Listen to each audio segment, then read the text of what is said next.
Very good morning. Expected questions जो कि state bank of India और IBPS PO दोनों के प्रिलिमिनरी एग्जामिनेशन के लिए अपन कर रहे हैं। काफ़ी शानदार आपका रिव्यू रहा है, उसके लिए पहले तो बहुत बहुत बहुत शुक्रिया।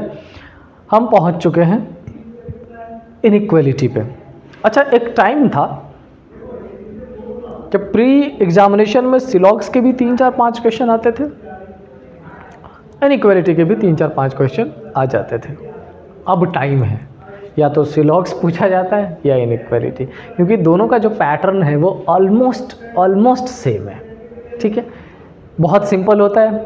हालांकि कई बार बच्चे greater less, greater equal, less equal में अटक से जाते हैं, और पता नहीं क्यों अटकते हैं, नहीं पता मुझे, लेकिन अटक से जाते हैं कई बार बच्चे। ठीक है, तो मैंने कोशिश करी है कि ये जो पेपर है आपका, ये जो चैप्टर है आपका इनइक्वालिटी का, इसमें IBPS PO के 2024 में जो 8 डिफरेंट एग्जामिनेशन हुए थे PO के 8 डिफरेंट शिफ्ट में, उन सारे ही शिफ्ट के पूरे पेपर्स आपके लिए लेके आऊँ। तो उसी में से ये क्वेश्चंस आपके सामने हैं, एक बार ध्यान से करिएगा। मैं इसमें न केवल आपको बेसिक बताने वाला हूँ, बल्कि जो क्वेश्चंस पूछा गया है उस क्वेश्चन के साथ और भी चीज़ें अपन सॉल्व करेंगे। देखिए, सबसे पहले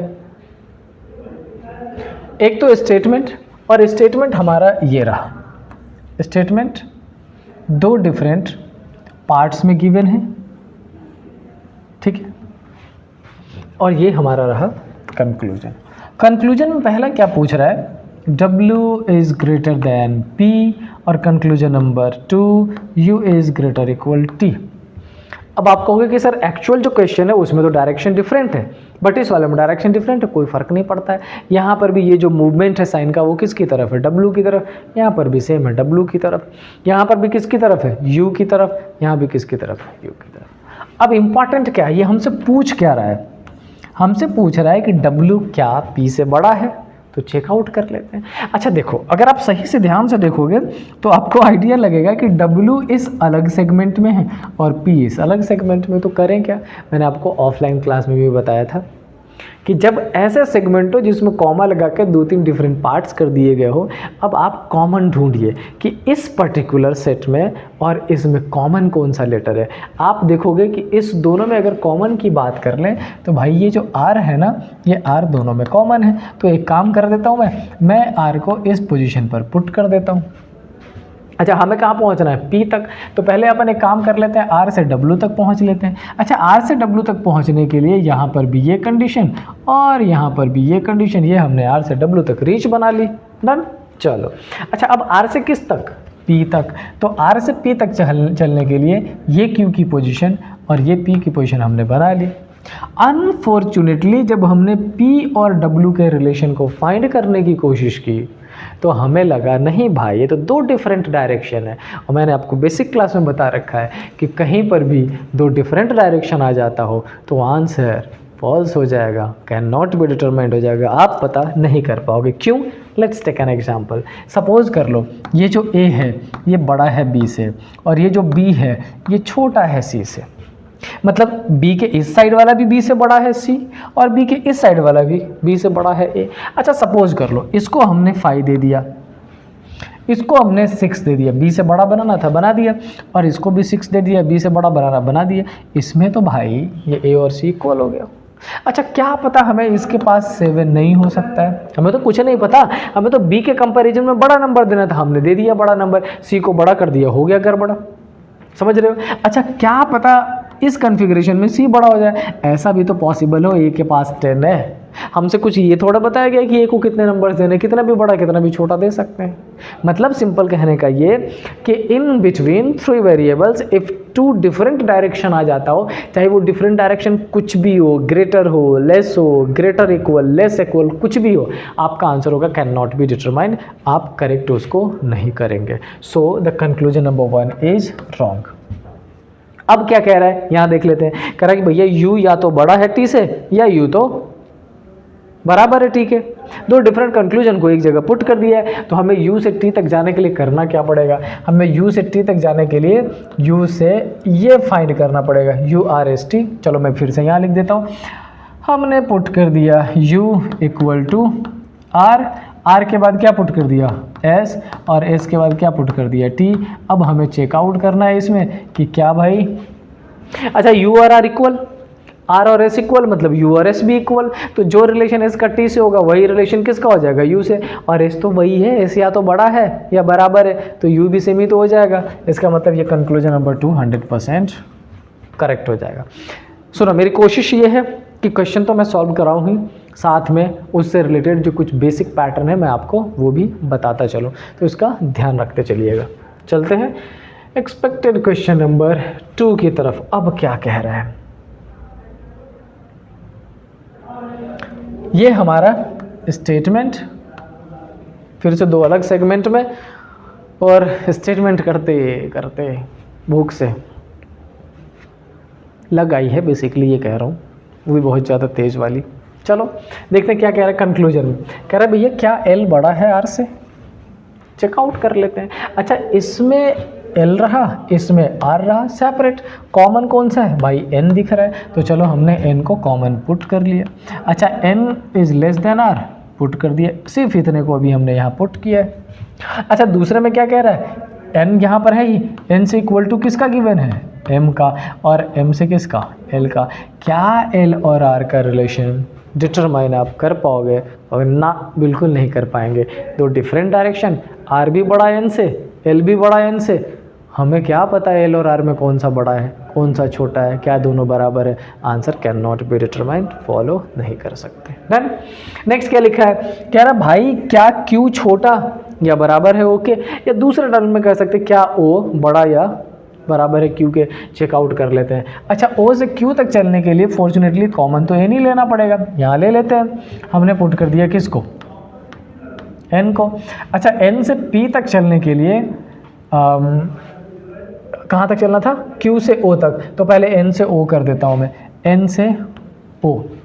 अब आप कहोगे कि सर यहाँ पर तो एन के राइट में है वो, इम्पॉर्टेंट नहीं है पोजीशन, पोजीशन इम्पॉर्टेंट है इस साइन का, ये साइन किसकी तरफ ओपन है ओ की तरफ, तो हमने यहाँ पर किसकी तरफ कर दिया ओ की तरफ, दैट्स इट। अच्छा अब यहाँ से क्यू और पी, मैंने पहले क्यू मेंशन कर दिया फिर पी मेंशन कर दिया, एक बार ध्यान से देखो इसमें कंफ्यूजन नहीं होना चाहिए। अच्छा ये बताओ इस एन और क्यू के बीच में ये साइन किसकी तरफ है क्यू की तरफ, तो हमें यहाँ पर भी ये क्यू की तरफ पुट करके ग्रेटर और इक्वल, और इस क्यू और पी के बीच में साइन किसकी तरफ है पी की तरफ, so we'll have to put this one. Now we have to decide the relation between O and P. हमसे क्या बोल रहा है, ओ इज ईदर ग्रेटर और equal, but the correct answer is कि इस ओ और पी के बीच में दो डिफरेंट डायरेक्शन है, we won't be able to find the correct answer, so the answer will be can not be determined. तो मतलब ना तो ये करेक्ट ना वो करेक्ट, ठीक है। तो इसमें आंसर हो जाएगा neither conclusion 1 non conclusion 2 correct. समझ आ रही बात। देखो अपने एंड से मेरे से जो कोशिश हो सकती है कर रहा हूँ मैं आपके लिए। कुछ खास बच्चे जो कनेक्टेड हैं, जो मेरे से नहीं भी कनेक्टेड है, अगर मेरी वीडियो से उनको हेल्प मिल रहा हो तो बिल्कुल हेल्प उठाएं। बस आपके एंड से एक हेल्प की ज़रूरत है, इसको शेयर करें, अगर सब्सक्राइब नहीं किया तो सब्सक्राइब करें और दोस्तों से भी करवाएं। इसमें क्या होगा, एक तो इकोनॉमिकल पार्ट इसमें शामिल है, मैं बहुत क्लियर है। एक तो इकोनॉमिकल पार्ट ये शामिल है कि अगर सब्सक्राइबर हब बढ़ता है तो रीच बढ़ेगी, ऑफ कोर्स अर्निंग होगी। दूसरा एक सेटिस्फैक्शन वाला पार्ट होता है। आज के टाइम में बहुत सारे ऐसे बच्चे हैं जो डिप्राइव्ड है एक्चुअल से, और मतलब जो क्लासेस चलाई जा रही है उसमें ऑनलाइन में बेसिकली बच्चों को उस पोजीशन पे छोड़ दिया जाता है जहाँ से ना तो वो आगे देख पाते हैं ना पीछे देख पाते हैं। बेसिक पढ़ाना नहीं है उनको, बहुत सारी दिक्कत रहती है, इसलिए कोशिश शुरू की है रीच बढ़ाएं इसकी, ठीक है। चलते हैं नेक्स्ट क्वेश्चन पे, देखते हैं नेक्स्ट में क्या है। नेक्स्ट रहा ये, क्या पूछा गया है, हमसे पूछा गया है ये क्या ए छोटा है एच से, और दूसरा क्या ई बड़ा और इक्वल है डी के। Let's check it out. पहले चेक करना पड़ेगा क्या ए छोटा है। अच्छा ए रहा ये, एच रहा ये, इस दोनों में कॉमन कौन सा है, this time it's long Q. हमें ए से सी तक चलना पड़ेगा, सी से एफ तक चलना पड़ेगा और एफ से एच तक। देखो 3 डिफरेंट पार्ट है, बट कोई इशू नहीं, पार्ट कितना भी रख दे कॉमन फाइंड करके आंसर फाइंड कर लेंगे। तो पहले चलते हैं ए बी सी। तो हमने ये ले लिया A is less than B is equal to C. अब सी से कहाँ तक चलेंगे, F तक, C से चला F तक, और F से कहाँ तक चलेंगे, H तक। ये हमने अपने पहले कंक्लूजन को फाइंड करने के लिए जो स्टेटमेंट का रीअरेंजमेंट करना था वो हमने रीअरेंजमेंट कर दिया। डन। कह रहा है कि क्या a छोटा है h से या h बड़ा है। अगर आप देखो तो ये भी साइन h की तरफ, ये भी h की तरफ, ये भी h की तरफ। अब आप बोलोगे हाँ sir, this one is 100% correct. Done. अब आते हैं दूसरा पे। कह रहा है क्या इक्वल e बड़ा है या बराबर है d के। अच्छा, e से d तक जाने के लिए क्या करना पड़ेगा, ये तो बहुत नियर अबाउट है, बस इतने से चेक हो जाएगा e से d। ठीक है, हमने c को बीच में पुट कर दिया, c के एक तरफ e को रखा और साइन ये फ्रेम कर दिया क्योंकि यही है, और c के एक तरफ d को रखा और साइन यही पुट कर दिया, क्यों, क्योंकि ये c की तरफ ही है। ठीक है, अब आप ध्यान से देखो तो C और D दोनों के बीच में इक्वल तो है ही, मतलब इक्वल तो पॉसिबल ही है। Let's take an example of numbers. Suppose कर लो कि मैंने D को दे दिए 5 नंबर, इक्वल होगा तो इसको भी 5, इक्वल होगा तो 5, इक्वल होने के चांसेस तो है ही। अच्छा, अगर ये 5 है, इसी उससे बड़ा हो जाएगा तो 6, तो 6 इसको भी तो पॉसिबल है क्योंकि ये दोनों इक्वल भी हो सकता है। लेकिन अगर E C से बड़ा है तो ये 7 भी हो सकता है। इन दीज कंडीशंस आप देख पा रहे होंगे कि E D से बराबर भी हो सकता है, E D से बड़ा भी हो सकता है, दोनों पॉसिबिलिटी है। So conclusion number 1 and conclusion number 2, both conclusion are 100% correct. Done. I hope चीज़ें क्लियर हो रही होंगी। एक और क्वेश्चन आपके लिए सॉल्व करते हैं, फिर मिलेंगे नेक्स्ट क्लास में नेक्स्ट एक्सपेक्टेड पैटर्न के साथ। चलिए, क्या पूछा है, पूछा गया है क्या W बड़ा है M से या Z बड़ा है V से। क्या ये भी कॉमा वाला है, हाँ डिफरेंट पार्ट है। किसको कनेक्ट करना है, W और M। W रहा इसमें, M रहा इसमें, कनेक्टिविटी ढूंढ लेते हैं। कनेक्टिविटी अगर चेकआउट करें तो क्या दोनों में कोई, yes, y is the common, ढूंढ लिया हमने कॉमन। अब चेक कर लेते हैं। अच्छा, ये y से equal to z is greater equal e is greater than m put कर दिया। सर अब हमें y से कहाँ तक चलना पड़ेगा, किसका ढूंढना है, w का। y से w तक मतलब यहाँ तक आना पड़ेगा। तो चेक कर लीजिए, y से बड़ा है कौन सा, x, और बड़ा है कौन सा, m।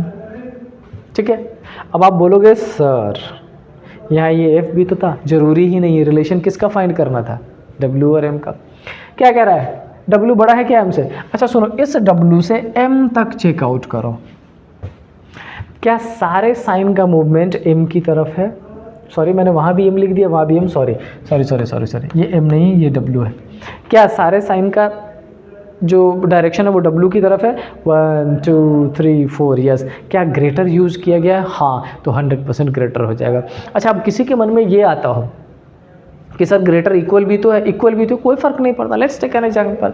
सपोज कर लो आपने इसको 5 नंबर दे दिया, ये इससे बड़ा हो गया 6, z अगर इसके इक्वल होगा तो 6 होगा, बड़ा होगा तो 7 हो जाएगा। इन दोनों ही कंडीशन में y के पास तो 6 और 7 ही है, लेकिन ये x तो y से बड़ा है, मतलब इसके पास 8 हो जाएगा, मतलब पीछे वाला तो सारा वैसे ही रहेगा। समझ आई बात।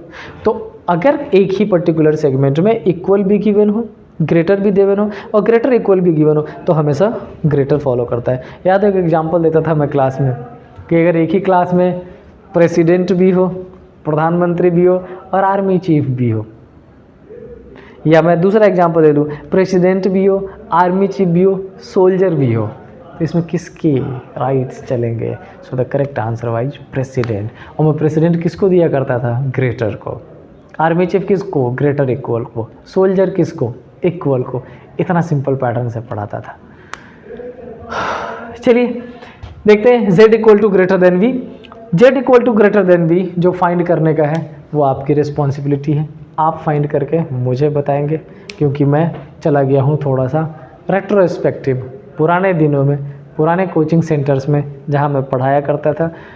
और मेरा ये फ़लसफ़ा है कि memory always haunts every time. जो मेमोरी है वो परेशान करती है। It's okay, life is life, और चेंज लाइफ में होते रहना चाहिए। It's important, it's gives you a push to move forwards, right. So इसी पे ख़त्म करते हैं आज की ये क्लास। मिलते हैं फिर से नेक्स्ट क्लास के लिए। Till then stay happy. जय हिंद।